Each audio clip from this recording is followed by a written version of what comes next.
बाजार आज और कल में आप सभी का स्वागत है। मैं हूं स्वाति रायना। इस शो में हम आपको बताएंगे बाजार में आज का पूरा एक्शन, साथ ही कल के लिए क्या रखनी है अब आपको तैयारी। हमारे साथ शो में शामिल होंगे जी बिजनेस के मैनेजिंग एडिटर अनिल सिंह भी। साथ ही हमारे साथ आज खास मेहमान है प्रॉफिट मार्ट सिक्योरिटीज के अविनाश गोरक्षकर। अविनाश जी, स्वागत करते हैं आपका शो में और पूरी रिसर्च टीम से जानेंगे अलग अलग सेक्टर का हाल। सबसे पहले बाजार के आज के कारोबार पर एक नजर डाल लेते हैं। तो आज वीकली एक्सपायरी का दिन रहा। बाजार में दिन भर दमदार तेजी बनी रही। निफ्टी करीब 150 अंक उछलकर 17,800 के पास बंद हुआ। सेंसेक्स की बात की जाए करीब 490 अंकों की तेजी के साथ 59,675 के पास बंद हुआ। निफ्टी बैंक 225 अंक चढ़ा और 37,750 के ऊपर बंद हुआ। मिड कैप इंडेक्स खास तौर पर करीब 2% की तेजी के साथ नई रिकॉर्ड ऊंचाई पर आज जाकर बंद हुआ। एफआईआईज और डीआईआईज की तरफ से आज क्या आंकड़े सामने आ रहे हैं, देखते हैं। एफआईआईज विदेशी संस्थागत निवेशकों ने कैश मार्केट में करीब 1,764 करोड़ रुपए की आज बिकवाली की, तो वहीं डीआईआईज ने करीब 2,528 करोड़ रुपए की आज की है खरीदारी।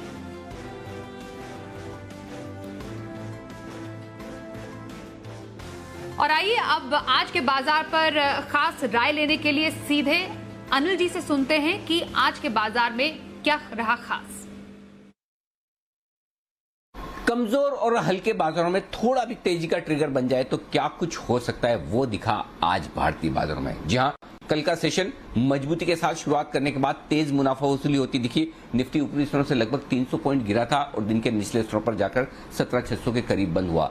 और उम्मीद, आशंका और डर ये थी कि अमेरिका में रहेगा कमजोरी भरा सेशन, लेकिन कल देर रात अमेरिका में निचले स्तरों से डाउ 550 अंक रिकवर होकर सरप्राइजिंगली बहुत मजबूती के साथ बंद हुआ। बस पहला जोश यहीं से आता हुआ दिखा भारतीय बाजारों को। दूसरा जोश मिला ओवरसोल्ड मार्केट। आज थी हफ्ते की एक्सपायरी और उससे पहले पुट कॉल रेशियो 0.85 के आसपास, यानी कि बाजार अच्छे खासे हल्के और ओवरसोल्ड। बस और क्या चाहिए था। तीसरा, जो बिकवाली के आंकड़े आए फंड्स की तरफ से, जिस तरह की कमजोरी थी कल उसके मुकाबले में कोई ज्यादा नहीं, यानी कि कल की कमजोरी में तेजी करने वाले ट्रेडर्स ने अपनी पोजीशन हल्की की। ये सारे फैक्टर्स ऐसे थे जिन्होंने भारतीय बाजारों में एक दमदार शुरुआत की आधारशिला रख दी। मजबूती के साथ 150 पॉइंट ऊपर खुले और उसके बाद पीछे मुड़कर नहीं देखा।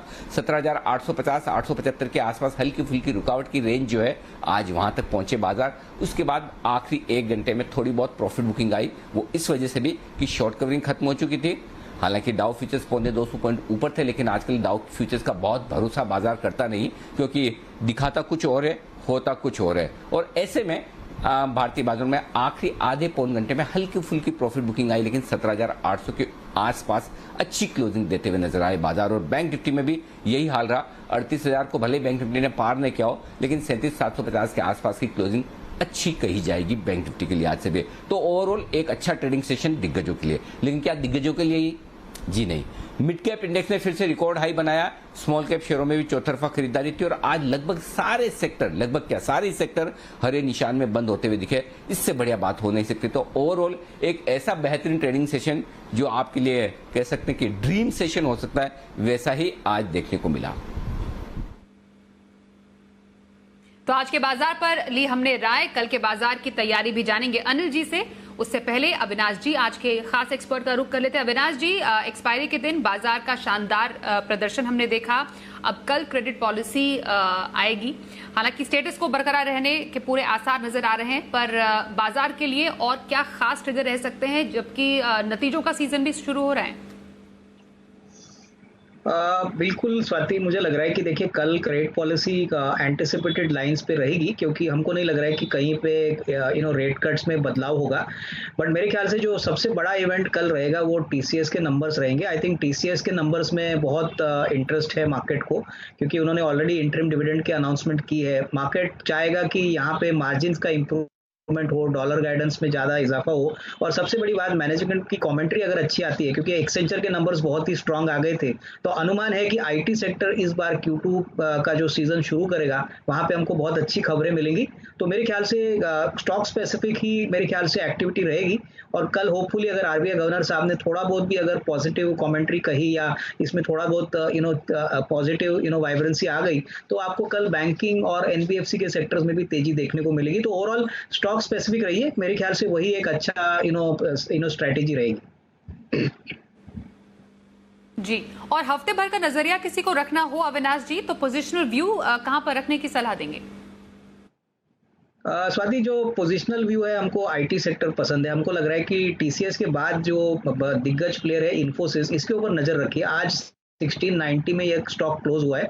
हमको लग रहा है कि मार्केट्स को शायद ये पॉजिटिवली सरप्राइज करेगा अपने क्वार्टर 2 के नंबर्स पे। डॉलर गाइडेंस और मार्जिन्स में इजाफा होने की बहुत बड़े अच्छे चांसेस है। तो यहाँ पे 8 से 10 दिन का अगर किसी को व्यू लेना है तो मुझे लग रहा है कि 1840 1850 का नियर टर्म का टारगेट बन सकता है। यहाँ पे 1606 का एक स्टॉप लॉस रखिए। और मुझे लग रहा है कि नतीजे अगर उम्मीद से ज्यादा अच्छे आते हैं, कॉमेंट्री अच्छी आती है, तो आपको 8 से 10 दिन में अच्छा खासा मुनाफा यहाँ पे मिलने की पॉसिबिलिटी रहेगी। हालांकि medium to long term prospects तो अच्छे हैं, बट ये एक पोजिशनल व्यू के पॉइंट ऑफ व्यू से ट्रेडर्स इसमें प्ले कर सकते हैं। तो 7 दिन के लिए आईटी स्पेस से इन्फोसिस में खरीदारी की सलाह अविनाश जी की। बातचीत जारी रहेगी आज के खास एक्सपर्ट से, लेकिन क्योंकि क्रेडिट पॉलिसी का कल का दिन है, बहुत इंपॉर्टेंट डे है। कल क्या हो सकता है पॉलिसी में, क्या ऐलान हो सकते हैं, एक बड़ा पोल लेकर हम हाजिर हैं क्रेडिट पॉलिसी पर। देवांशी के पास है पूरी डिटेल्स। देवांशी, क्या हो सकता है क्रेडिट पॉलिसी में कल? अब देखिए, इस बार की भी पॉलिसी में बहुत छोटे छोटे जो कमेंट्री पर चेंजेस होंगे उस पर नजर रहेगी। अगर आप बड़े चेंजेस देखें, यानी कि अगर ब्याज दरों की बात करें, तो कोई बदलाव इस बार की जो पॉलिसी है उसमें देखने नहीं मिलेंगे। जो रेपो रेट्स हैं वो एकदम नॉर्मल रहेंगे, कोई बदलाव यहाँ पे होता हुआ नहीं दिखेगा। रिवर्स रेपो की बात होती हुई दिख रही थी, लेकिन हमारे जो जानकार के पोल है उसमें केवल 5% जानकार ये मान के चल रहे हैं कि इस बार जो रिवर्स रेपो है उसमें कोई बदलाव हो सकता है या हाइक आ सकता है। 95% जानकारों का यही मानना है कि रिवर्स रेपो रेट को भी इस बार स्टेटस क्यो रखा जाएगा, यानी कि कोई बदलाव यहाँ पे होता हुआ नहीं दिखेगा। इसके साथ ही अकोमोडेटिव स्टांस जो है वो जारी रहने की ही बात की जा रही है। साथ ही अब देखिए, इस बार सबसे बड़ा सवाल यही था कि जिस तरह से हम पेंडेमिक से अब रिलैक्सेशन होते हुए दिखे हैं, तो क्या जो लिक्विडिटी सरप्लस थी कोई हिंट मिल सकते हैं, या फिर लिक्विडिटी को कम करने के लिए, नॉर्मलाइज करने के लिए कोई कदम आरबीआई उठा सकती है। तो ज्यादातर जो हैं जानकार, उनका यही मानना था कि इस बार हो सकता है, लेकिन आरबीआई किसी भी तरीके का शॉक मार्केट को नहीं देना चाहेगा। और इसी के चलते आप देखिए, सिर्फ जीसैप के जो अमाउंट हैं उसको हल्का सा कम किया जा सकता है। और बाकी जानकारों का ये भी मत है कि क्योंकि फेस्टिव सीजन है तो इसमें भी कोई बदलाव होता हुआ नहीं दिखेगा। इसके साथ ही आरबीआई या सीपीआई के जो अनुमान है उसमें कोई बदलाव कर सकता है। ज्यादातर जानकारों का यही मानना है कि कोई बदलाव नहीं होगा इस बार की पॉलिसी में, लेकिन कुछ जानकार 30% के जानकारों का ये मत था कि क्योंकि पिछले 2 से 3 महीने से हम देख रहे हैं कि जो सीपीआई के नंबर्स आते हुए दिख रहे हैं वो काफी कम है, तो इसी के चलते आने वाले समय में जो सीपीआई का अनुमान है वो आरबीआई कम कर सकता है। इसके साथ ही आप देखिए, जीडीपी, इसमें कोई बदलाव होने का अनुमान नहीं लगाया जा रहा है। और साथ ही अब यही माना जा रहा है कि इस बार की जो पॉलिसी है उसमें लिक्विडिटी मैनेजमेंट पर सबसे ज्यादा कमेंट्री अहम होगी। और दूसरी अहम कमेंट्री होगी कि जिस तरह से ग्लोबल मार्केट्स में कमोडिटी के प्राइसेस इंक्रीज होते हुए दिख रहे हैं, तो हमारे बाजार में किस तरह से इम्पैक्ट आता हुआ दिखेगा, और क्या इसके चलते लिक्विडिटी में कोई बदलाव होता हुआ दिखेगा। और इसके साथ ही जो कंज्यूमर सेंटिमेंट्स हैं, कॉन्फिडेंस है, वो कितना बूस्टअप होता हुआ दिख रहा है। ये 3 चीजें हैं जो सबसे ज्यादा अहम होगी आरबीआई की कमेंट्री में। तो आरबीआई क्रेडिट पॉलिसी में क्या होगा, सुबह 10:30 बजे से जरूर देखिए जी बिजनेस की खास मेगा कवरेज। चलिए आगे बढ़ते हैं। और कल का दिन नतीजों के लिहाज से भी बहुत ज्यादा है महत्वपूर्ण, क्योंकि कल दिग्गज आईटी कंपनी टीसीएस के तिमाही जो नतीजे हैं वो पेश हो रहे हैं। और कैसे रह सकते हैं नतीजे, ये अनुमान कुशल बताने वाले हैं। हमें कुशल जरा बताएं, टीसीएस के तिमाही नतीजों से क्या अनुमान लगाया जा रहा है? जी, तो टीसीएस के जो नंबर्स हैं वो कल आते हुए दिखेंगे, और यहाँ पर एक्सपेक्टेशंस क्या लगाई जा रही है कि आई फ्रंट पे तो बहुत ही बेहतरीन ग्रोथ हम एक्सपेक्ट करके चल सकते हैं। खासकर डॉलर आय अगर आप देखें, यहाँ पर करीब 3.7% की बढ़त के साथ 638 करोड़ पर यह आंकड़ा आ सकता है। वहीं दूसरी तरफ कंपनी की आय रुपी टर्म्स में देखें तो वहाँ पर लगभग 5% का इजाफा हम एक्सपेक्ट करके चल रहे हैं। इनफैक्ट अगर आप कंपनी के मार्जिन देखें तो वहाँ पर थोड़ी सी सब कॉन्ट्रैक्टिंग कॉस्ट बढ़ने की वजह से, और साथ ही जो लोअर यूटिलाइजेशन होगा उसके कारण कहीं ना कहीं मार्जिन्स पर हल्का सा दबाव आता हुआ दिख सकता है और इसी वजह से 25.5% से घटकर क्वार्टर ऑन क्वार्टर बेसिस पर 25.1% की मार्जिन्स कंपनी दर्ज कर सकती है। कंपनी के मुनाफे में करीब 8% का उछाल की एक्सपेक्टेशंस है और 9,750 करोड़ की आय कंपनी दर्ज करती हुई नजर आ सकती है। अब ये देखना काफी इंटरेस्टिंग होगा कि FY22 के लिए कंपनी की क्या डील पाइपलाइन है और साथ ही जो BFSI सेगमेंट है इनका, वहां से कंपनी का क्या आउटलुक आता है। ये दो फैक्टर्स जो है, साथ ही कंपनी की जो अर्निंग्स है उस पर हमारा बड़ा फोकस बना रहेगा। जी कुशल। अविनाश जी, TCS के नतीजों से पहले स्टॉक में कोई व्यू रखने की आप सलाह देंगे? मुझे लग रहा है कि देखिए नंबर्स तो अच्छे आएंगे, बट जैसे कुशल ने कहा कि जो मैनेजमेंट की कमेंट्री रहेगी डील पाइपलाइन के ऊपर और मार्जिन पे, वो मेरे ख्याल से काफ़ी इंपॉर्टेंट रहेगी। मेरे ख्याल से जिन लोगों को थोड़ा सा रिस्क एवर्स है, जो थोड़ा सा कॉशियस स्टैंड लेना चाहते हैं, वो रिजल्ट्स के बाद मेरे ख्याल से डेफिनेटली इसमें एंटर कर सकते हैं। मेरे ख्याल से कल कॉन्फ्रेंस कॉल है जो काफ़ी डिटेल में हमको इस पॉइंट्स पे एक्सप्लेन करेगी, बट मैं समझता हूँ कि डेफिनेटली जिनको सुबह भी शेयर कल लेना है, मेरे ख्याल से अच्छी तेजी पॉसिबल हो सकती है, क्योंकि नतीजे अगर उम्मीद से ज्यादा बेहतर आते हैं, कमेंट्री अगर पॉजिटिव होती है, तो शॉर्ट टर्म में भी आपको एक अच्छा रिस्क रिवॉर्ड मिल सकता है। तो मेरे ख्याल से net both short term as well as medium term view positive रहेगा यहाँ पे। बिल्कुल सर, आगे बढ़ते हैं और एक और खबर का रुख कर लेते हैं। सरकारी जनरल इंश्योरेंस कंपनियों में DFS की बड़ी रिस्ट्रक्चरिंग की तैयारी है। पूरी खबर समझते हैं अच्छे से अनुराग शाह से। अनुराग, न्यू इंडिया एश्योरेंस से जुड़ी बड़ी खबर के मायने क्या है? सरकारी जनरल इंश्योरेंस सेक्टर की कंपनियों पर सरकार का एक बड़ा एक्शन प्लान है और सरकार वहां पर रीस्ट्रक्चरिंग की योजना बना रही है और इस रीस्ट्रक्चरिंग का मकसद ये है कि अब ग्रोथ से ज़्यादा प्रॉफिटेबिलिटी पर जो है फोकस किया जाएगा। जिस तरह से पिछले साल सरकार ने सरकारी जनरल इंश्योरेंस कंपनियों के अंदर 12,000 करोड़ की पूंजी डाली थी, तो उसके बाद जो अब है प्रॉफिटेबिलिटी पे जो फोकस बढ़ जाएगा और उस प्रॉफिटेबिलिटी पे फोकस बढ़ाने के लिए जो रिस्ट्रक्चरिंग की जा रही है उसमें ब्रांच रेशनलाइजेशन किया जाएगा। यानी जो घाटे वाली ब्रांचेज हैं, जहां पर घाटा हो रहा है जिन ब्रांचों को, या फिर आसपास के इलाकों की ब्रांचेज हैं, उनको मर्ज किया जाएगा और घाटे वाली ब्रांचों को बंद किया जाएगा। इसके अलावा ज़्यादा से ज़्यादा कर्मचारियों को मार्केटिंग के साथ जोड़ा जाएगा और उनका जो इंसेंटिव होगा वो उसी से जुड़ा हुआ होगा। तो मकसद यही है कि जिस तरह से प्राइवेट सेक्टर के अंदर जो कर्मचारियों का खर्चा है वो काफ़ी कम है और उस कंपेरिजन में जो सरकारी इंश्योरेंस कंपनी हैं उन पे कर्मचारियों की लागत काफ़ी ज़्यादा है। तो इसी सिलसिले में ये ओवरऑल रिस्ट्रक्चरिंग का प्लान बनाया गया है, जिसमें अब जो 4 लेयर स्ट्रक्चर होता है उसको 3 लेयर में बदला जाएगा और सबसे पहली लेयर होगी ऑपरेशनल ऑफिसेज, उसके बाद होगी रीजनल ऑफिसेज और अंतिम जो छोर होगा वो हेड ऑफिसेज का होगा। तो बड़ा एक्शन प्लान है जिसमें प्रॉफिटेबिलिटी पे फोकस किया जाएगा और इसका जो सबसे ज़्यादा फायदा होगा वो लिस्टेड स्पेस की जो एंड कंपनी है सरकारी इंश्योरेंस कंपनियों में, न्यू इंडिया एश्योरेंस, उसे इसका ज़्यादा फायदा होगा। तो रीस्ट्रक्चरिंग का एक बड़ा इम्पैक्ट खासतौर पर जो सरकारी जनरल इंश्योरेंस कंपनियां हैं उसमें देखने को मिल सकता है। अविनाश जी, इंश्योरेंस स्पेस से कोई खास पसंद आपकी?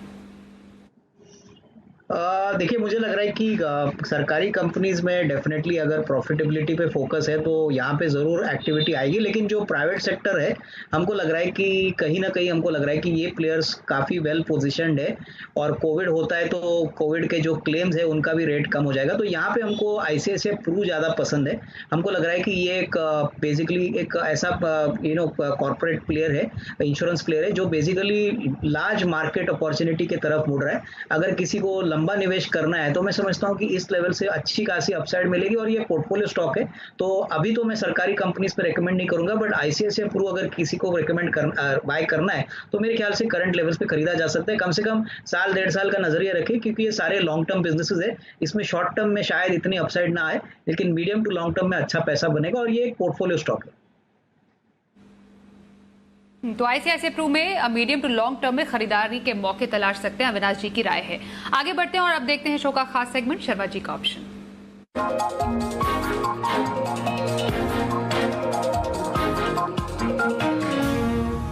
HDFC सिक्योरिटीज के BK शर्मा का करते हैं स्वागत। सर बताइए, कल के लिए ऑप्शन स्ट्रैटेजी कहां रखें? जी नमस्ते स्वाति जी, इस सेगमेंट के सभी दर्शकों को मेरा नमस्ते। पावर ग्रिड और IEX ये 2 स्टॉक्स लेकर आया हूँ और पावर ग्रिड के अंदर 190 की कॉल मैं सजेस्ट कर रहा हूँ, जो करीब ₹5.40 में बंद हुई है आज। ₹4 का रखें स्टॉप लॉस और ₹7.5 आपका रहेगा टारगेट। तो ये जो स्टॉक है कई दिनों के बाद अब थोड़ा सा लग रहा है कि इसकी गिरावट अभी रुकी है, तो आप इसको देख सकते हैं।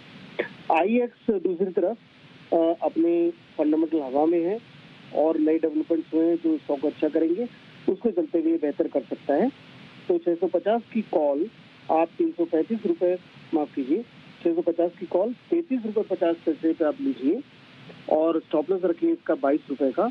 टारगेट आपका रहेगा 52 रुपए। और कल के लिए जो दो चीजें दी थी वो मैंने पुट किए थे, जिनको ये बोला गया था कि आप उनकी पिन बॉम्ब्स की तभी निकालें जब मार्केट खराब दिखता हो। मार्केट तो अच्छा दिख रहा था तो उनकी आवश्यकता नहीं पड़ी। धन्यवाद, जय हिंद। और आइए अब अनिल जी से समझते हैं कल के बाजार पर क्या रखनी है आपको खास तैयारी और बाजार के लिए कैसे रह सकते हैं अहम संकेत। जहां तक कल के बाजारों का सवाल है, इसमें कोई डाउट नहीं कि बाजारों के लिए रेंज थोड़ी ऊपर की तरफ आई है निकलकर, और भारतीय बाजारों के बंद होने के वक्त डाउ फ्यूचर्स 250 अंक ऊपर ट्रेड कर रहे थे, यानी कि अमेरिका से अच्छे सेशन की उम्मीद है।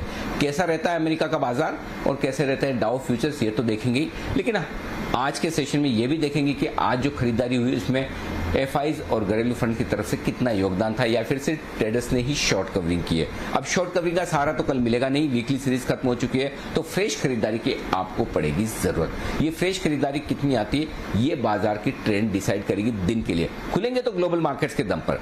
जो सपोर्ट है आपके लिए वो 17,650 से 17,700 मानकर चलें। ऊपरी स्तरों पर 17,800 से लेकर 17,950 ये वो रेंज है जहां पर प्रॉफिट बुकिंग है।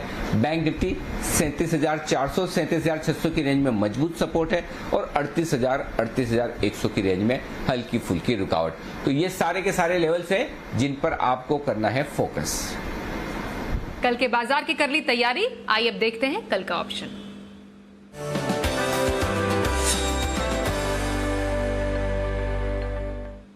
चॉइस ब्रोकिंग के सुमित बगड़िया से बात करते हैं। सुमित जी, बहुत स्वागत है आपका शो में। कल के लिए ऑप्शन स्ट्रैटेजी कहां?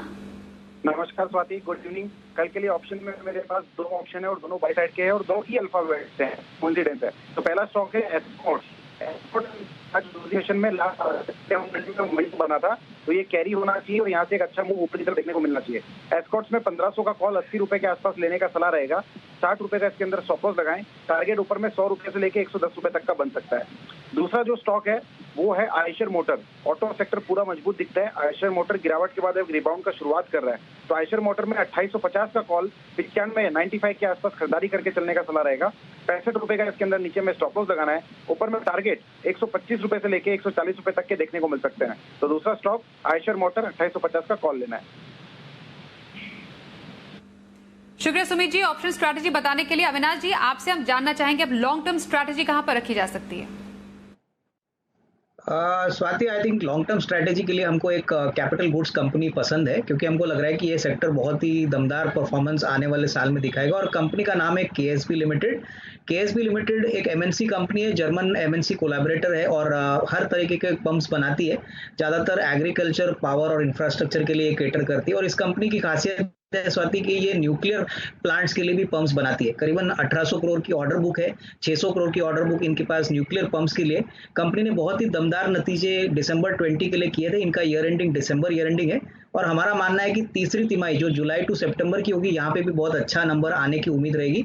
तो यहाँ पे करंट प्राइस पे खरीदा जा सकता है। मुझे लग रहा है कि थोड़ी सी लिक्विडिटी इस काउंटर में कम है, लेकिन अगर 6 से 12 महीने की अवधि ले तो 1450 का एक टारगेट कंफर्टेबली पॉसिबल है। तो इसको जरूर अपने पोर्टफोलियो में इंक्लूड करें। काफी बेहतरीन स्टॉक है और अच्छे रिटर्न मिलने की पॉसिबिलिटी है।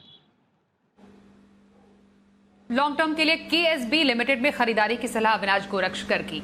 अविनाश जी, बहुत शुक्रिया, आप हमारे साथ आज शो में शामिल हुए। तो आज के लिए बाजार आज और कल में बस इतना ही।